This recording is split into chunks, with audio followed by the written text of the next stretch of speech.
More and more lawmakers are calling for a nationwide rule on wearing face coverings. Senator Dianne Feinstein has written to federal agencies asking for a mandatory mask policy, both in the air and on public transit.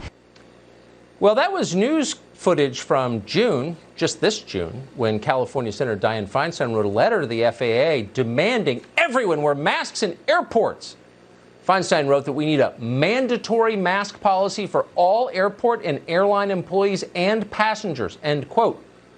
Feinstein claimed the agency had, quote, sowed confusion among passengers about whether masks are necessary. But they are necessary, says Dianne Feinstein. Not wearing them is very dangerous given the coronavirus.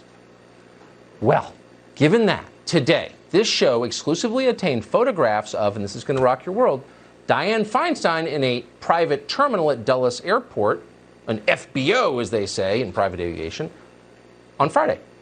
In the photographs, Feinstein can be seen smiling without a mask on. One might even say she's sowing confusion about whether or not masks are necessary. A pilot with a mask is walking in front of her, carrying a bag and a dog. We reached out to Dianne Feinstein's office about these photographs. We haven't heard back. We can be sure of one thing. This isn't really Dianne Feinstein's fault. Just like when the hair salon framed Nancy Pelosi, caught not wearing a mask while getting her hair done, Dulles Airport, the diabolical FBO, probably masterminded the whole thing. We're going to stay on top of this story and bring you more evidence of the airport's guilt as we inevitably find it. American Airlines has a policy that mandates customers wear masks on their flights, but they have an exception for when customers eating and drinking, which makes total sense. But facts don't matter to the left. As you can see from the photo, Cruz has a drink in his hand, so there's no evidence that he broke AA's guidelines. But nonetheless, the fake news media ran with the story suggesting Cruz is a horrible person that's spreading coronavirus everywhere. His former rival, Beto O'Rourke, chimed in criticizing him.